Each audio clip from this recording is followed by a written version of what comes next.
bahwa semua kita itu butuh kepada Allah. Semua kita itu butuh kepada Allah untuk makan, semua kita itu butuh kepada Allah untuk pakaian, semua kita itu butuh kepada Allah untuk diberikan petunjuk, semua kita itu butuh kepada Allah untuk ditolong, dan segala macam urusan kehidupan kita. Allah hanya mengambil beberapa sampel kebutuhan kita. Yang intinya semua kita butuh Allah. Dan ketika semua kita bermaksiat kepada Allah Subhanahu wa taala, tidak mau taat, semuanya merasa sombong, gak butuh kepada Allah, itu tidak akan mengurangi kebesaran Allah sama sekali.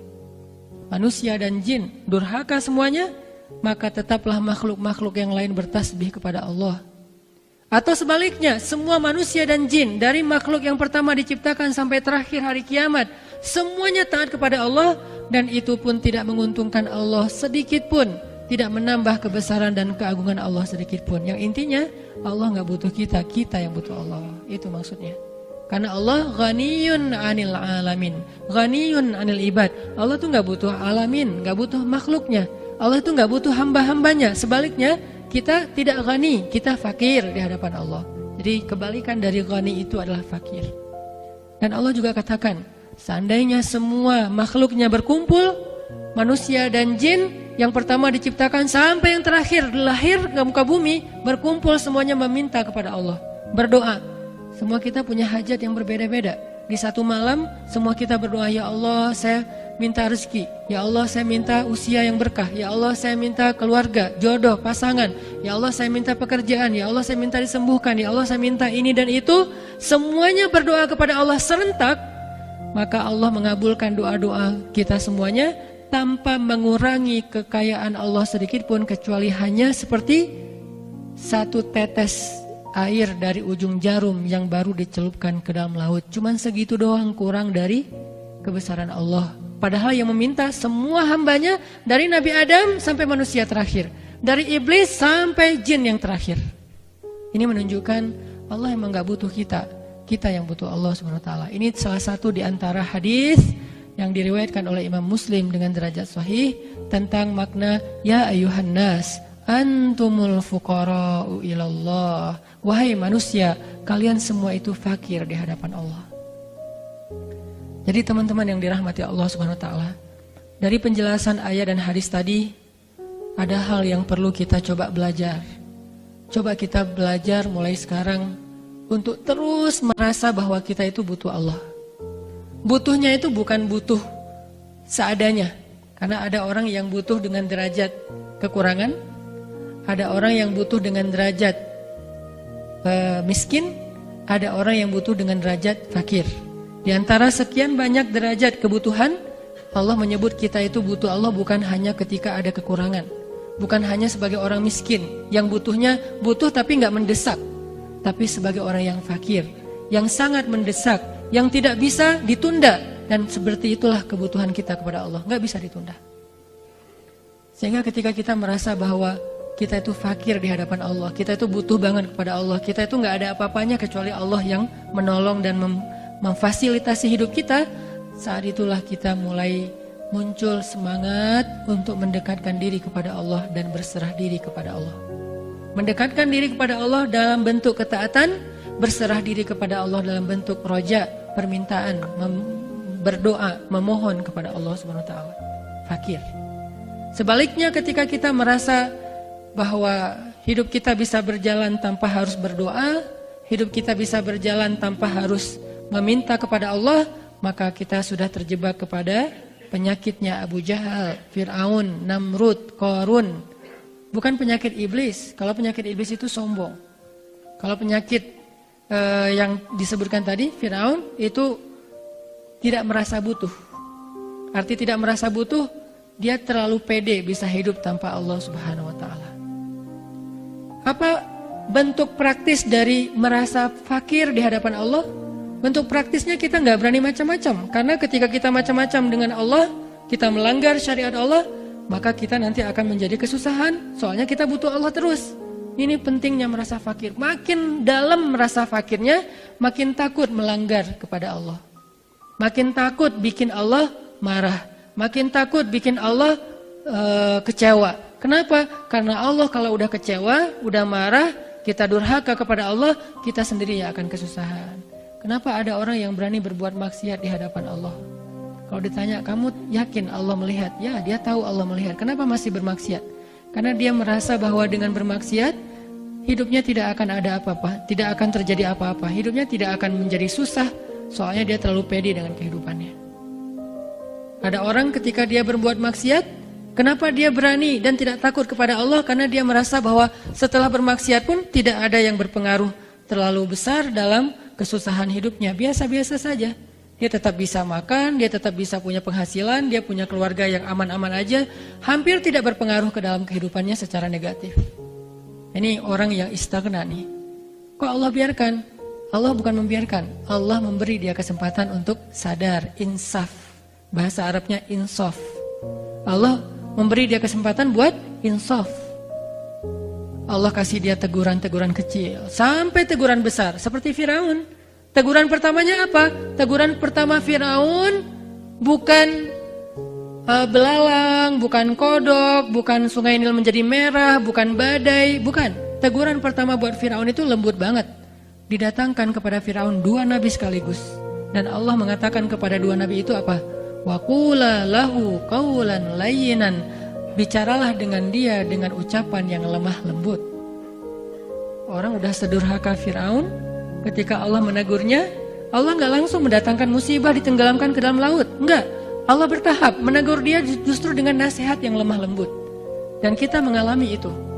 Kalau Firaun saja yang durhaka, Allah datangkan orang untuk menasehatinya dengan nasihat yang layyinan, dengan lemah lembut, maka kita pasti juga merasakan hal yang sama. Datang nasihat lewat tausiah, datang nasihat lewat broadcast di grup, datang nasihat lewat japri dari teman kita, DM, datang nasihat lewat tiba-tiba ngeklik apa, nggak sengaja ternyata itu bentuknya quote tentang agama, datang nasihat dari YouTube, lewat video-video para ustadz, para da'i, para ulama, itu semuanya qaulan layyinan, nasihat mau'izatan hasanah, nasihat yang baik dari Allah kepada kita sebelum dikasih nasihat yang lebih keras. Biasanya kayak gitu. Pernah nggak teman-teman ngerasain, terutama yang buat cowok-cowok nih, lagi sholat Jumat, materi khutbahnya itu kayak kita banget. Seolah-olah khatib itu kenal kita. Seolah-olah kita baru selesai curhat sama khatib. Atau seolah-olah ada teman kita curhat kepada khatib tentang kita, sehingga jadi kayak request, kalau bisa nanti temanya tentang ini aja Ustadz. Jadi beliau khutbah isinya tuh kita banget. Padahal kita nggak kenal sama khatib, nggak ngobrol sama khatib, nggak ada kode-kodean dengan khatib. Kenapa dia bisa menyampaikan materi tentang itu? Dan bisa jadi dari sisi khatibnya sendiri, karena saya juga ngerasa pernah seperti itu, seringkali mau menyampaikan satu materi tapi yang disampaikan berbeda lagi. Seolah-olah Allah menuntun lisannya kepada sesuatu yang Allah ingin menasihati ini secara khusus kepada hambanya yang ada di antara banyak hamba itu. Beberapa kali saya mempersiapkan materi, nanti malam atau pada kesempatan itu saya akan ceramah tentang ini. Materinya udah siap, dalil-dalilnya udah dikumpulin, udah dibaca beberapa kisah-kisah yang dulu pernah dibaca supaya nggak lupa.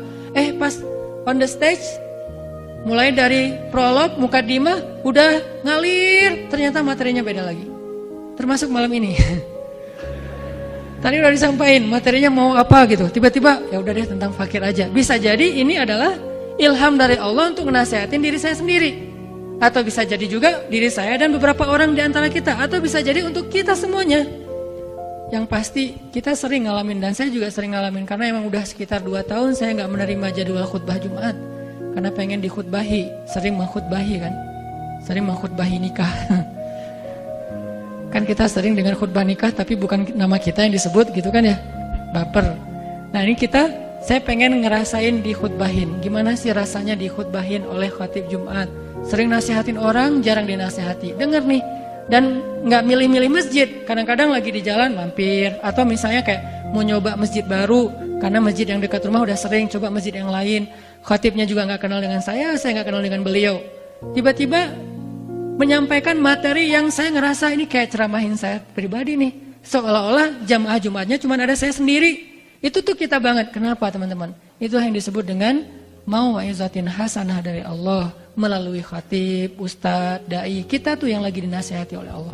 Kalau cara ini nggak berhasil, setelah sekian lama, Allahu a'lam yang soal waktunya berapa lama, kita nggak bisa spekulasi. Ini baru juga sekali, kayaknya masih ada kesempatan. Jadi biarin aja dulu Allah nasihatin terus, nggak usah langsung diamalin.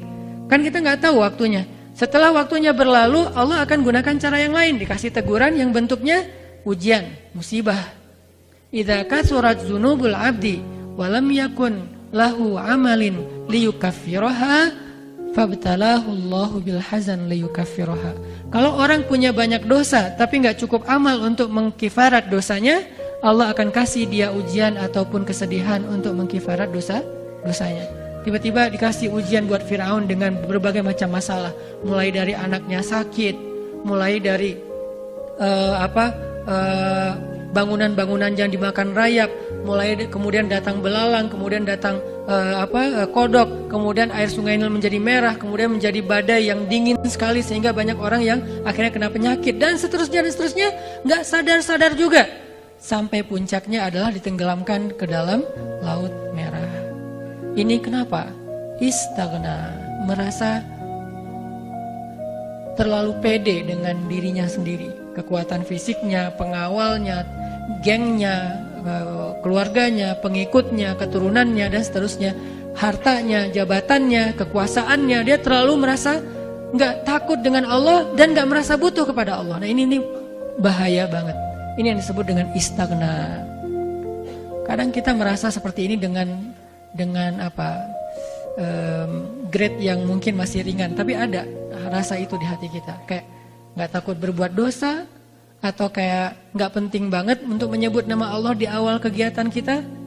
Sesekali doang kita nyebut Bismillahirrahmanirrahim, tapi biasanya nggak. Kalau naik kendaraan yang sehari-hari nggak, giliran naik pesawat doa safarnya lengkap, apalagi jenis pesawat tertentu gitu, itu doa safarnya lebih banyak lagi gitu. Yang mungkin takut jatuh lah, karena banyak track record pesawat ini sering jatuh. Jadi kalau naik pesawat itu Bismillahirrahmanirrahim, Subhanalladzi sakhkhara lana hadza wa kunna lahu, sampai landing masih doa. Saking subhanallah ya, tawakalnya luar biasa. Tapi giliran naik pesawat yang mungkin lebih lux, lebih mahal, lebih track recordnya jarang kecelakaan dan dikasih makanan pula di dalam pesawat, dia lupa dengan doa. Seolah-olah dia naik pesawat itu udah pasti selamat.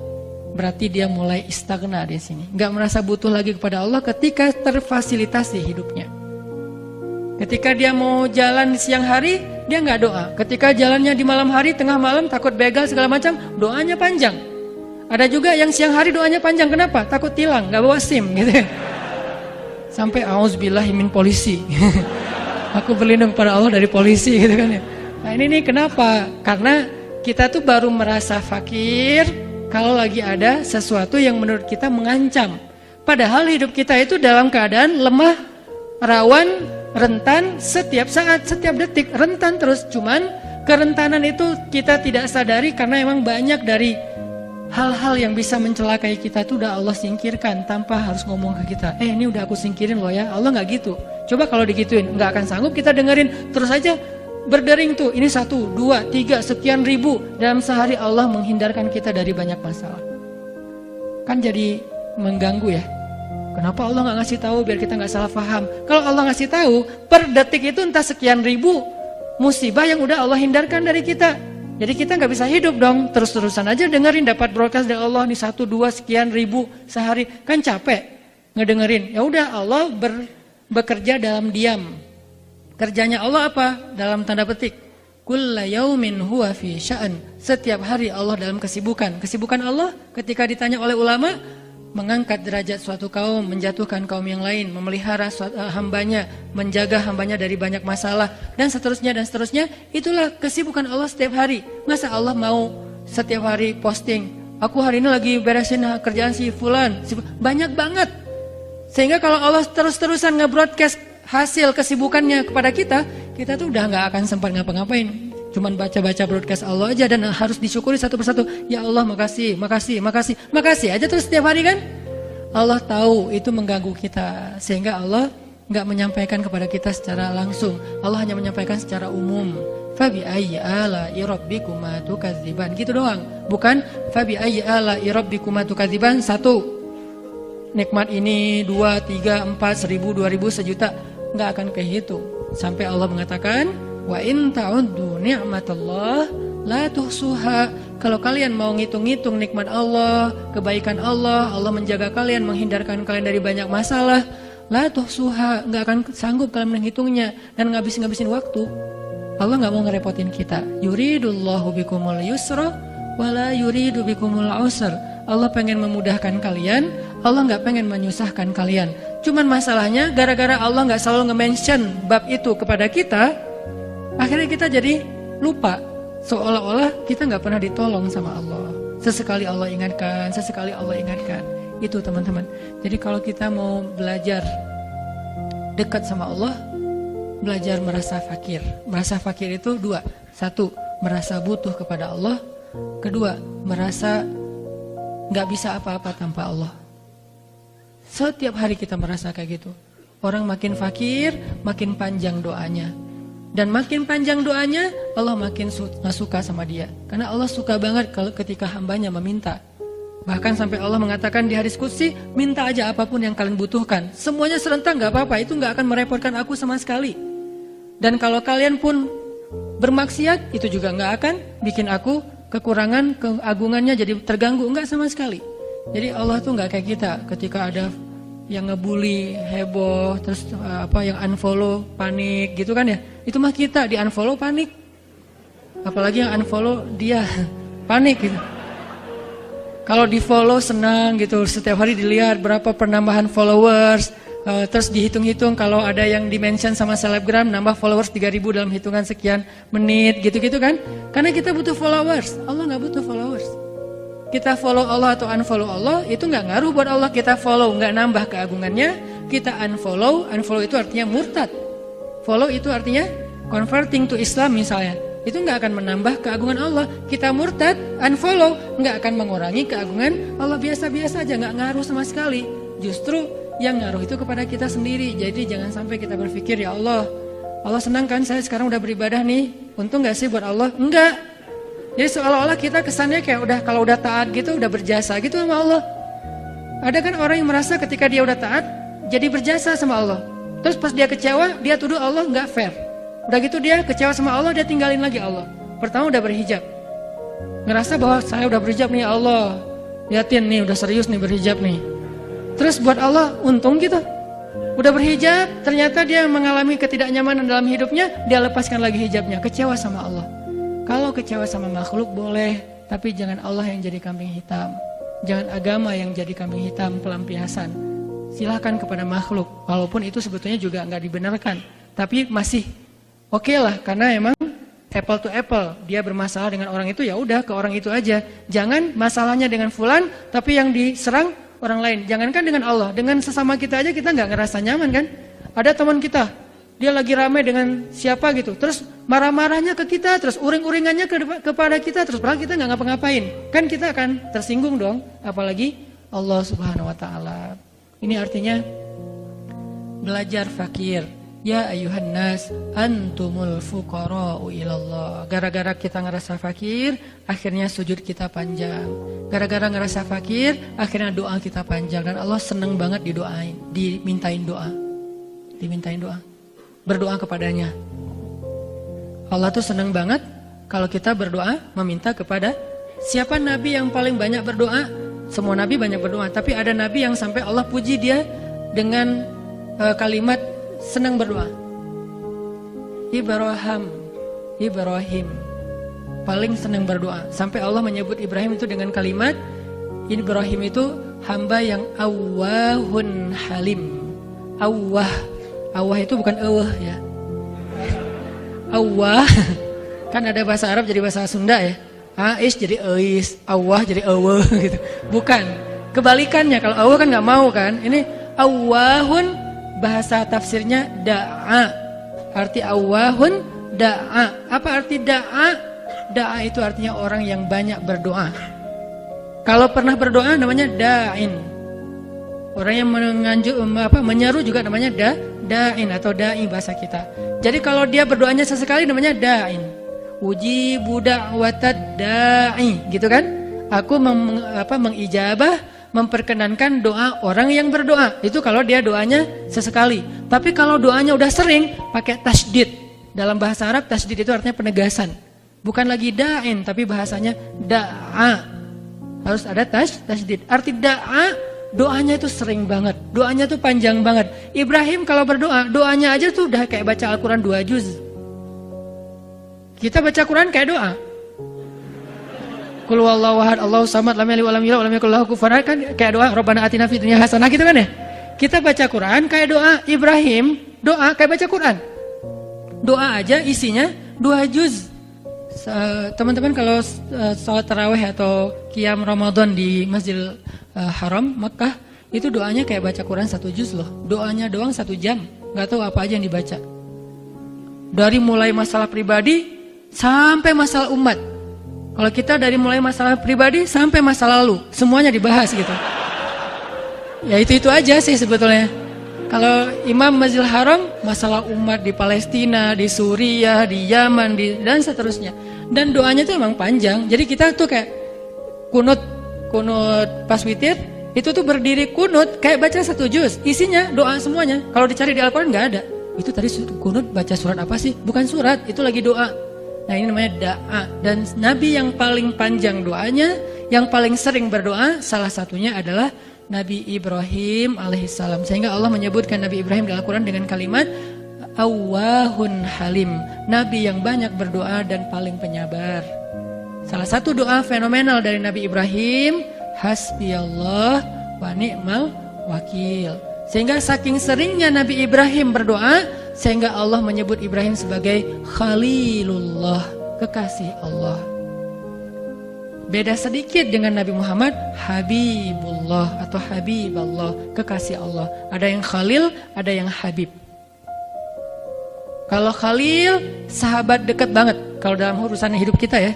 Kalau Habib, pacar, kekasih, pacar halal maksudnya. Kalau Khalil, sahabat, soulmate. Dari sejak kita kayak SD bareng, SMP bareng, SMA bareng, kuliah bareng, nikahnya nggak bareng. Nah ini itu namanya Khalil dalam bahasa Arab ya, udah kayak dekat banget lah. Makanya ada hadis almar'u ala dini khalilih, seseorang tergantung agama sahabatnya. Nah Nabi Ibrahim Khalilullah, dekat banget sama Allah. Dan rahasia kedekatan Ibrahim dengan Allah ada di dalam doa. Jadi kalau kita pengen lebih dekat sama Allah, minta sama Allah. Doa itu jangan pendek-pendek. Hafal doa yang panjang. Ustaz kalau nggak hafal gimana? Pakai bahasa Indonesia tapi di luar sholat. Sayang aja gitu kan. Padahal doa di dalam sholat itu keren banget. Apalagi pas sujud. Kalau kita nggak hafal teks doanya, nggak bisa dibaca dalam sholat. Karena di dalam sholat nggak boleh pakai bahasa daerah atau bahasa nasional. Lagi sujud, ya Allah, saya lupa nama orangnya tapi saya tahu akunnya.